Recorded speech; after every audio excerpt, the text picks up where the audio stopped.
বন্ধুরা গ্রিন অ্যাঞ্জেলে স্বাগতম। কেমন আছেন সবাই? আশা করি সবাই ভালো আছেন। আমি অ্যাঞ্জেল। আজ আপনাদেরকে দেখাবো চুলে তেল লাগানোর সঠিক নিয়ম। সেই ছোটবেলা থেকে শুনে আসছি চুলে তেল লাগালে নাকি চুল ভালো থাকে। এই ধারণা কি ঠিক? একদম ঠিক।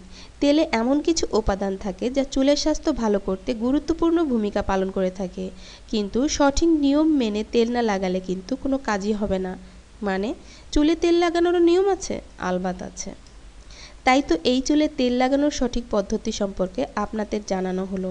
ঠিকমতো তেল লাগালে চুল পড়া তো কমেই, সেই সঙ্গে ক্লান্তি দূর হয়। তাহলে অপেক্ষা কিসের? চলুন জেনে নেওয়া যাক তেল লাগানোর সঠিক পদ্ধতিগুলি সম্পর্কে। প্রথমত, তেলটা গরম করে নিন। মাথায় লাগানোর আগে তেলটা অল্প গরম করে নিলে চুলের পুষ্টি বৃদ্ধি পায়।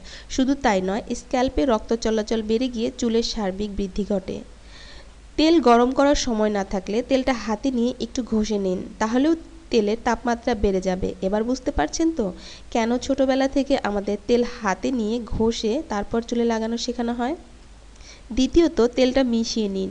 বেশ কিছু এসেনশিয়াল অয়েল নারকেল তেলের সঙ্গে মিশিয়ে লাগালে চুলের একাধিক সমস্যা কমে যায়, সেই সঙ্গে সারাদিনের ক্লান্তিও দূর হয়। তৃতীয়ত, ধীরে ধীরে মাসাজ করুন।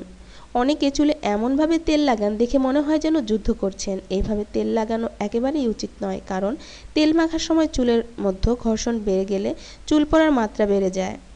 চতুর্থত, খুব টেনে চুল বাঁধবেন না। তেল লাগানোর পর কখনো টেনে চুল বাঁধবেন না। এমনটা করলে শুধু চুলের ক্ষতি হবে না, সেই সঙ্গে চুলের গোড়া নষ্ট হয়ে গিয়ে দেখা দেবে হাজারো সমস্যা। পঞ্চম, চুল আঁচড়াবেন ভেবেচিন্তে। চুলে তেল লাগানোর আগে চুল আঁচড়াবেন, পরে নয়। এমনটা করলে চুলের ক্ষতি হওয়ার আশঙ্কা কমবে।